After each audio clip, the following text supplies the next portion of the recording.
Alright, so we're out here looking for littleneck clams. Littleneck clams are these circular, kind of whitish gray mottled clams. They can be dark, almost black at times. And they're really easily identified by these concentric rings running along here, kind of like the rings on a tree. As it grows, it gains more rings and grows bigger. They're a little smaller but longer lived than our cockles, which have those heavy ridges that we saw in the earlier videos. But these are sought after because they taste so good. They're also called steamer clams because this is most commonly what you're going to see in a steamer pile. So people love these clams. The great thing about digging them is they're extremely easy. You need to go onto ODFW.com. Look at your bay maps for where you are specifically and find out the areas that they're going to be existing in, and then just start exploring. It's kind of hit and miss because they don't have a good show, but once you find one, you can usually dig your limit in a pretty close proximity to where you find those first ones. A rake is the tool that you're going to need when you come out here, along with your license and your clam bag, and you'll be able to dig these. In this case, these clams are existing right under the surface at this spot during this time of day, but you can find them anywhere from 6 to 10 inches down. So we found these two clams by just stepping on them. It felt like you stepped on a rock. I reached down and we pulled out a littleneck clam. So what you want to do is take your rake, or your hands in this case, it helps if you have gloves, and you just kind of start raking the sand around you, and you'll continue to pull out. Literally, I just did that. Littleneck clams, just like that. So there's another one. There's another one.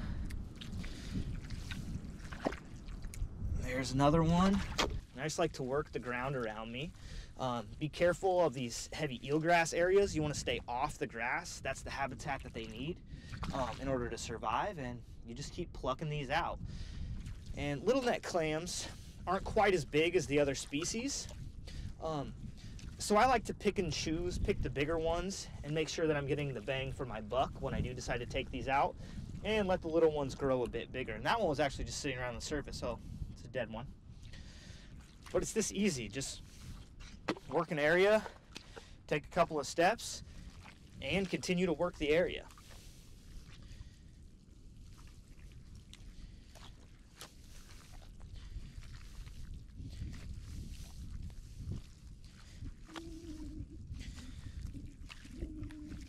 So I'm hitting a bit of a dead end here. What I'm going to do is just put these in my bag.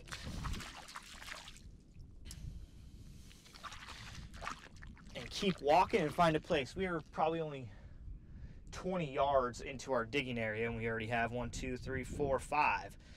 So this is the size we probably want to keep. We'll hope to replace this small one with a bigger one a little bit later. And we'll roll out.